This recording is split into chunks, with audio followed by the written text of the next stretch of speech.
Your Holiness, I want to return to the first observation that Liz made just now, suggesting that when you feel happier, you have a broader attention. I want to kind of turn that on its head and ask the following question. As you cultivate one-pointed attention, there is a narrowing of attention, and is a possible characterized difficulty or side effect of the cultivation of shamatha, feeling more depressed. We know that if you feel bad and you smile, you feel better. In the context of embodiment, is it possible that when you narrow your attention, an aspect of your emotions also narrows? Is this a pitfall? I'm concerned about difficulties Westerners have in approaching this practice intensely, but they're not doing it in the context of all of the teachings. We talk about this as a contemplative technology requiring no belief. On the other hand, without a very large sense of motivation and the nature of your mind, you might focus, and then you might find you're stuck. So is there characteristic, are there teachings about warding off or counteracting this? I might want to. His Holiness has asked me to respond. I didn't make a move, so. 3 elements come to mind. Just in case that had happened, I prepared. 3 cases come to mind, and that is in classical teachings, when you're drawing your awareness very much inwards, whether in shamatha or other very concentrated practices, such as Vajrayana, there's a lot of encouragement to, in between sessions, to come out and let your awareness be very expansive. So, big sky, big view, and so let your mind become very kuyambo, it's very spacious in between sessions. This is very helpful. I'm translating now. Very helpful for overcoming laxity. And laxity, the term has a quality of sinking, which can lead to depression and a narrowing of the mind. So that's one point. Complementing your shamatha practice with practices such as the 4 immeasurables, which don't require any belief system. Once again, a great quality of spaciousness comes up. And thirdly, and I'm finished, is especially for us living in the modern world, to really let your practice be rooted in a sense of spaciousness, of relaxation, of looseness, and not come in as a hard-driving Westerner or modern person got to achieve shamatha or bust, and then sit down and strive really diligently. I know what that's like. I've done it. It doesn't work.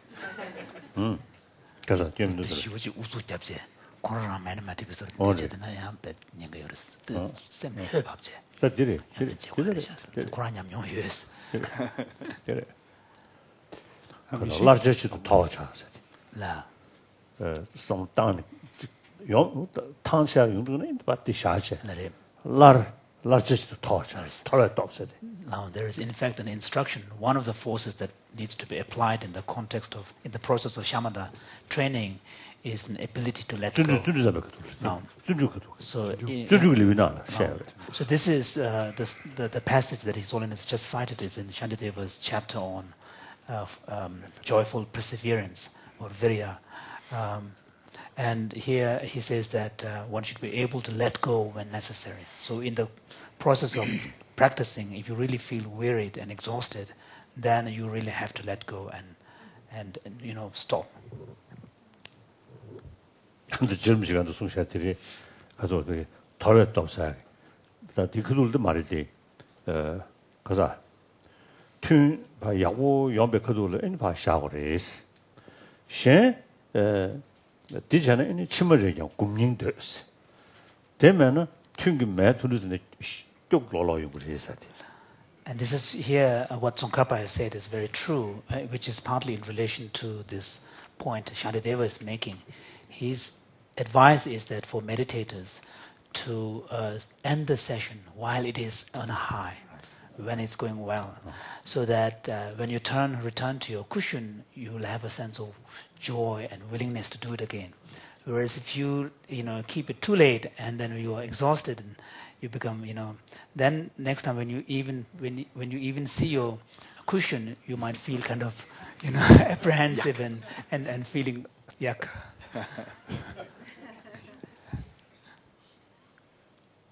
Mishi, please. it's a perfect lead-in to my question, which is, during my presentation, Your Holiness, you mentioned that laxity and dullness are things that could happen, and the quality of this dimension of laxity and dullness could impact the nature of the results that I found. And then we were just speaking about exhaustion. And I wanted to ask you what you think are there any insights from the Buddhist perspective on what causes fatigue? What gets fatigued? So here, to some extent, we had this discussion earlier. His Holiness was saying that he made the point about the differences in the quality of mind or state of mind between early morning and late afternoon or evening. So when we talk about fatigue or exhaustion, there could be both physical level causes and conditions, but also mental level forces and conditions. For example, sometimes just habitual thought patterns and a lot of thinking might lead to a lot of exhaustion. And similarly, one's physical state can lead to exhaustion. That's why it's very important to be able to relax and sometimes just simply stop doing meditation and take off, kind of let go. So, for example, for the monastic members, fully ordained monks do not eat solid meals after lunch. And that is because the state of the body affects the state of your mind. And the idea here is not to have a heaviness in your body. So for that, you don't eat solid meals after lunch. So these days, of course, given the interest in the diet, this practice may also be an important, beneficial kind of diet practice.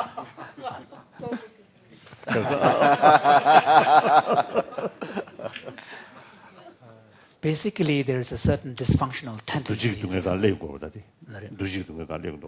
that are very natural to the human condition that makes one's mind and body vulnerable to exhaustions, fatigue, and so on. And so these tendencies are thought to be overcome only at a more advanced state of meditative achievement. For example, in the shamatha context, we speak of physical and mental pliancy. What was prashatti, the pliance, shinjang.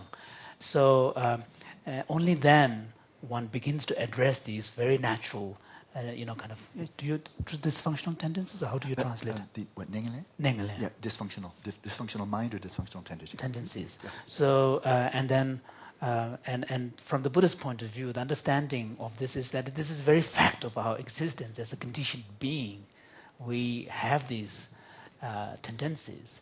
And through meditation, one can begin to, gradually, free ourselves from these very strong habitual dysfunctional tendencies.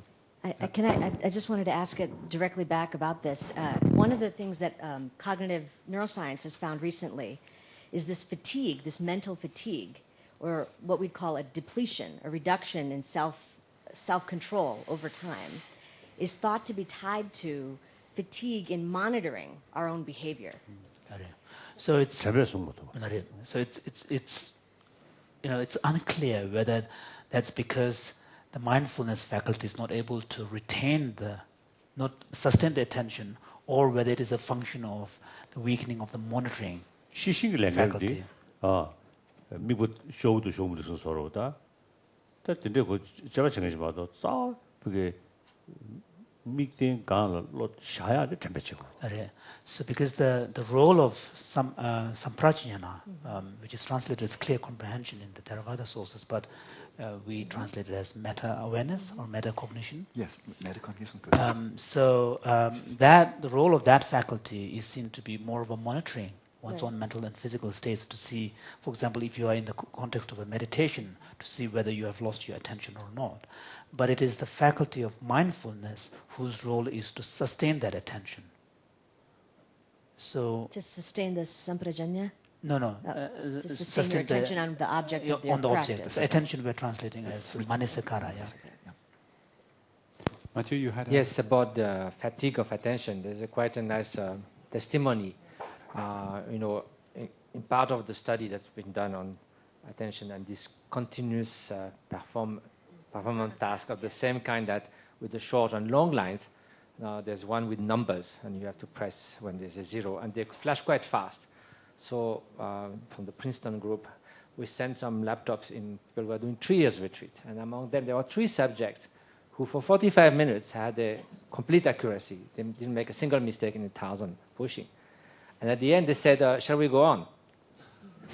And they said the first 5 minutes was a little bit difficult to get in the flow in a way of attention, but then they were just continuing in a very relaxed manner, yet undistracted. So that's quite interesting. And then a small thing I wanted to say about the fact of how the sorry, I forgot the point. Maybe Alan. Lack of mindfulness. Just lapse of mindfulness, I'm just saying. Alan, please. During this conversation, just this afternoon, a research project came to mind that might be useful. And I want to give an analogy first in traditional Buddhist practice. When you're cultivating upeksha, the impartiality towards sentient beings, in other words, instead of having craving for the one loved one, hostility for this one, and indifference for the neutral person, then one cultivates an equal caring for all sentient beings.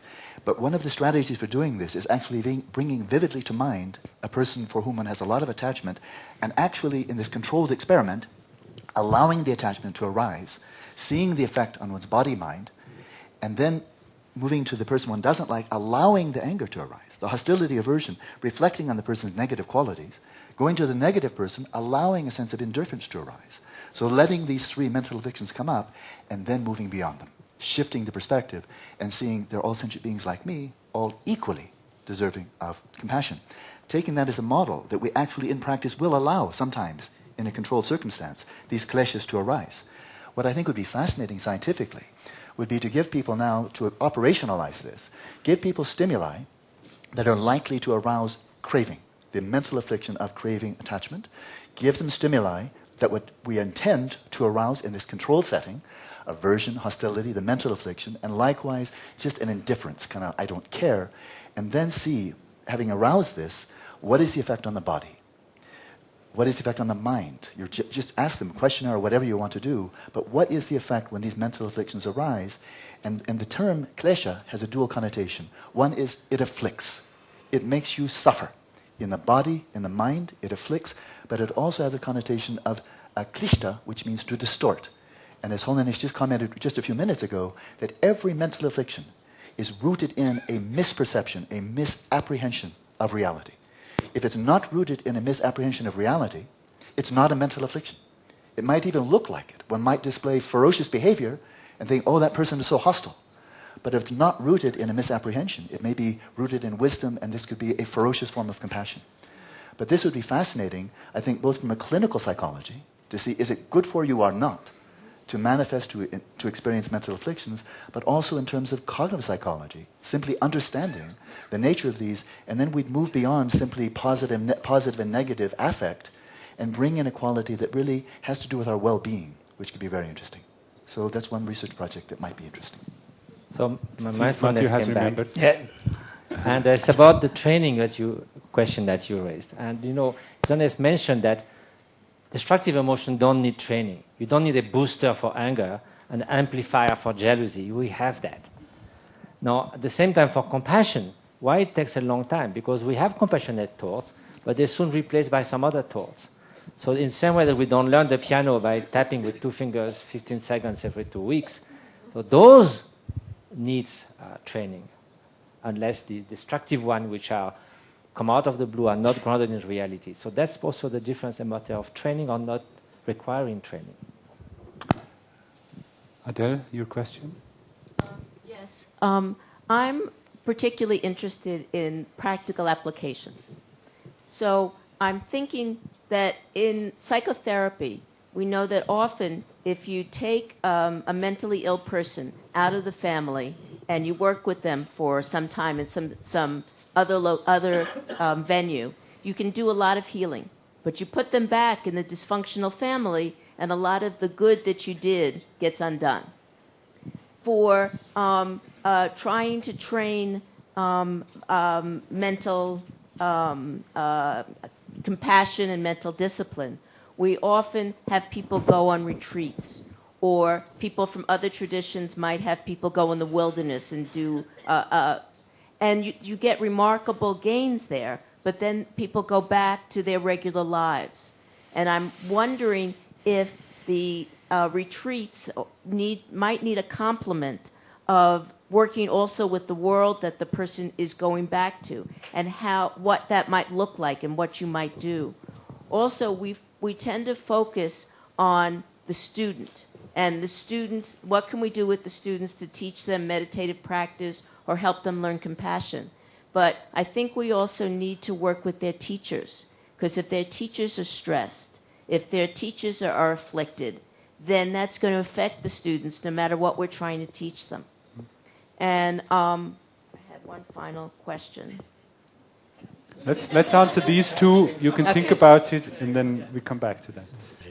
In fact, you're raising, to address this very point, in the Buddhist text, we speak of periods during the formal sitting sessions, meditative sessions. Buddhist text was Buddhist practice. In Buddhist practice, we speak of a distinction between the formal sitting sessions and the post-meditational periods. And His Holiness was saying that as he sees it, actually the purpose of the meditation is not just to attain certain states of mind during the formal sitting, but rather be able to apply what one has realized in the real world, in your day-to-day interaction with the world. And because in the post-meditational period, we are in a sense living in the real world, where we are confronted with everyday situations and objects that generally tend to lead to all sorts of reactions and afflictions on our part. So if therefore, if the person who is doing formal sitting meditation is cultivating compassion, loving kindness, and those who have greater mental facility, maybe meditating upon anitya, impermanence, or no self, anatta, and emptiness, and so on, then the idea is for this person to somehow retain the experience, the tone of that experience, in the form of a kind of a glue, like adhesive quality that will somehow kind of give a texture to the whole post-meditational period experience, so that when he or she confronts with adversity that may normally give rise to angry reaction on your part or sadness and so on, you are able to handle these situations with an awareness of bringing the awareness of impermanence, bringing the awareness of no self, and bringing the awareness of emptiness and so on. Thank you. I remembered my last question. Sorry. And Alan's comment reminded me of it. I'm wondering if there's an analogy to what I'm going to say in Buddhist practice, and if not, if this is at all useful to think about in the context of Buddhist practice. Neuroscientist Amir Raz asked children with Tourette's, which is a disorder, with severe tics. Tics can be involuntarily cursing all the time or moving in ways you don't mean to move. That's what's called a tic. And he asked children with severe tics to try not to tic for 5 minutes. It's very hard, especially because now they're thinking about ticking. And after 5 minutes, they tic like crazy, as if they were holding it in and it's got to come out. Then he told the children, I have a special machine that will take your tics away. You don't have to try not to tic. My machine will do it. And for as long as he has looked, for up to several hours, they didn't tic, and they showed no excess tics after. Now, of course, they did it. So it's the difference between intentionally trying and relaxing. And I'm wondering if there's an analogy in Buddhist practice, or if this is at all useful to think about in the context of Buddhist practice. So there are somewhat similar meditation practices in the Buddhist tradition, where for a specific purpose, in a particular context, you conjure an image, and which may not be reflect the reality, but for a specific purpose, you conjure that image and direct your attention towards it. So, for example, in the Vajrayana meditation, you deliberately cultivate the identity and image of yourself as a deity, enlightened being. Similarly, in other forms of meditation may involve, creating the image of the entire face of the earth being filled with skeletons. Pali tradition also. This must be the same in the Pali tradition. So, although this does not... And then there is the meditation on the impurity of the body and so on. So these are, they're deliberately conjured images which become the focus of your meditation, and then it has a tendency to help in other directions. So, but it does not reflect reality, of course. I was wondering something more, like when I have tried analytical meditation of loving kindness, and I get stuck on trying to do loving kindness towards somebody who I think has done terrible wrongs. So I'm wondering if I imagined that I didn't have to try to do that, but there was a magic machine that would enable me to show loving kindness. If there was some way, because when I try in meditation, I get stuck. And if there's any notion of not trying and then succeeding. So we have to look for one. I think we have one. I think we have one. It would be wonderful if you can find one. I think we have one. You take a prayer wheel and you go like this and you recite Om Mani Padme Hum, and you just do that a whole lot. Definitely that will help. Fingers there. Fingers 뭐 갱거 텐데 시부시 팽구도. 뭐 갱거 요아로 건서 대바 요아로 건서 가르쳐는 많이 콜로지 많이 좀 건서 남배 출시라 신기요 말로. 이리 쌤나 시다 팽구도. 대파 고랑 요. 아니 never 요아로 그런 missing tel라 대배 원기. 아니 틱 요아로 디 메바차. 더버더버도. 사실이. 더버도. 사실이. There is such a machine. It's called a prayer wheel. And a magical sound, it's called a mantra, Om Mani Padme Hum. And if you turn, you have to follow the directions.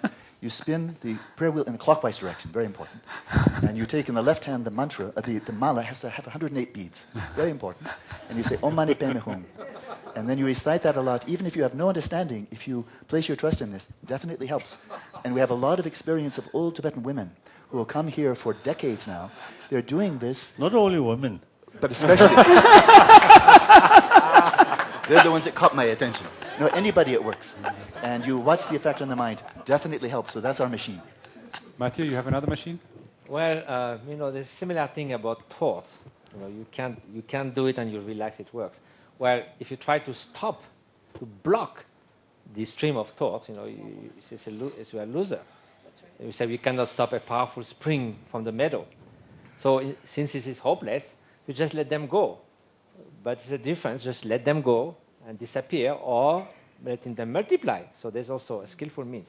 Now about compassion, if I may say, this is also based on reasoning. If you can't feel compassion for someone who's very nasty, to love with compassion is not to like. You don't have to like a dictator, but loving him in that case is to wish that anger, hatred, cruelty that is that person's mind may disappear. That's the Buddhist compassion. It's not say, give him a ticket to have a nice time in the Bahamas.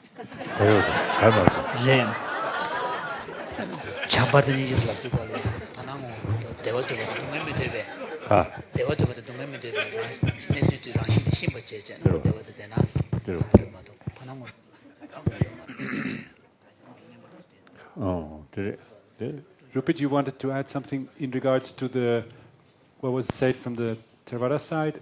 Well, it's just that there's a well-known story of Ananda, when they needed Ananda because at the first Buddhist council, because he was the one who had heard all the Buddha's teachings. But Ananda was not an arahat, he was not enlightened. So they said they needed 500 arahats, they had 499. So they said, Ananda, you need to go and get enlightened. And Ananda went out and tried to practice, and he came back and said, I can't do it. And so they told him, you've got to get enlightened. And he tried to do it. And then in the end he just said, okay, if Ananda should not be enlightened, then he will not be enlightened. I give up. And then it said as he lay down to sleep, he became enlightened. So there's a similar account in the Vinaya, the monastic disciplinary text in the Tibetan canon, where, in fact, the story is slightly more detailed. In fact, it's the congregation of monks who listed 8 faults of Ananda and, in fact, expelled him. And that was partly because Ananda had a problem with the pride. First of all, he was related to the Buddha. And secondly, he was the principal attendant. So because of these, he had a sense of pride that somehow he was special. And this was coming in the way of his attainment of liberation, because in order to attain liberation, you have to overcome all the root afflictions. So the monastic congregation expelled him. And especially Kashyapa. And then that led to a great degree of humility on Ananda's part, which then opened him to the attainment of liberation. Yeah. And are there any implications for the Buddhist theory of the evidence that a large portion of mental processing seems to go below the level of awareness? We're not conscious of it. So I mentioned some experiments, and there are lots of them, showing that behavior is often influenced by unconscious cues in the environment. So the dollar bills, for example. There's evidence that different mental functions can be going on in parallel, so that, for example, the hands can know one thing which is not available for verbal report. So I was interested in is there a distinction between the unconscious processes that could be brought into awareness through meditation and those that could not? And I think my suggestion would be that maybe the dollar bills, yes, you could become aware of some of these cues that are influencing you. Things like binding, the process of binding features, probably not. Access to the retinal image, the really sensory form of the stimulus, also probably not. So I was wondering if you had any comments on that kind of division.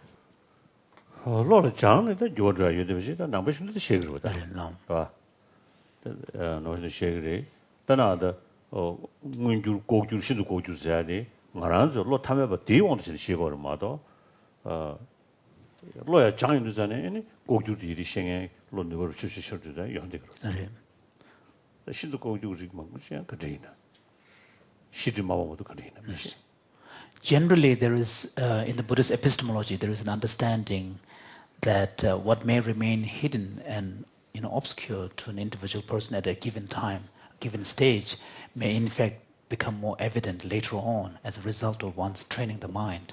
So there is a understanding among the facts of the world, one can say, that those are some of which are evident facts, which the person can consciously understand and perceive. Then some may be slightly hidden facts, which may remain, which may need to be inferred. And then some are categorized as extremely hidden facts. So, and these distinctions are really drawn from the perspective of a particular individual. What may be hidden to one individual may not be hidden to another person. So what may be evident to one person may not be evident to another person. So given this, there is an understanding that what may be opaque at any given moment may, through cultivation of the mental faculties, become more and more evident. So that is that general position. 그러나 로조 마셔고는 ABCD 마시베 먹고도 봐. 다 걸레걸레 로로로로신데 로조가 이슈선 로조 체인이잖아요. 말 마시베 참 먹고 싶으시다 매우 차세. 대시베 살리기도. 장보로. 장좀. So even if you look at the whole education process, we may begin with a total, in ignorance of what the alphabet stand for. And then gradually over many years, we go through the education. So we, in a sense, are removing, one could call it ignorance or unknowing in relation to aspects of unknowing in relation to facts and the world. So every time you have a new knowledge, you're removing an aspect of an unknowing. So this is, in a sense, a process in the mind and change taking place in the mind. There's certainly many examples of that. I mean, at the moment, when you speak in Tibetan, it sounds like gibberish to me. I don't understand anything. But if I took the time to learn Tibetan, I would not be able to avoid understanding it. You know, it would just automatically become available. But what's kind of a little more worrying to me is that we can be influenced by so many things in the environment without realizing it. So another thing, for example, there was an experiment in which women were asked to choose a pair of stockings from 4 that were in front of them. They were all identical, actually, but the majority of subjects chose the one on the right. When they were asked why, not one of them said because it was on the right. They said, you know, it's more silky, it's better color, all kinds of things like this, which were not based on fact. It seems like a general theme that has been running through this afternoon's session is the idea that one first works very, very hard and concentrates on some aspect of reality, but then, in order to make progress, one must let go and expand, and if need be, after a rest, come back and do it all again. So the question would then be, how do you know when you have done enough work so that it is time to let go? And more generally, could you talk about all of this, please, in the context of Madhyamaka and the middle way? Because, in effect, this, at least to me, seems like a way in which the middle way becomes manifest in practice. So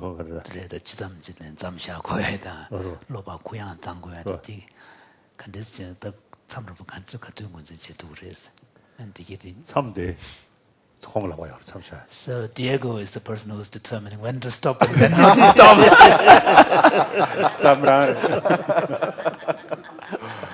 I set the boundaries. That's Tsam. Let's retreat.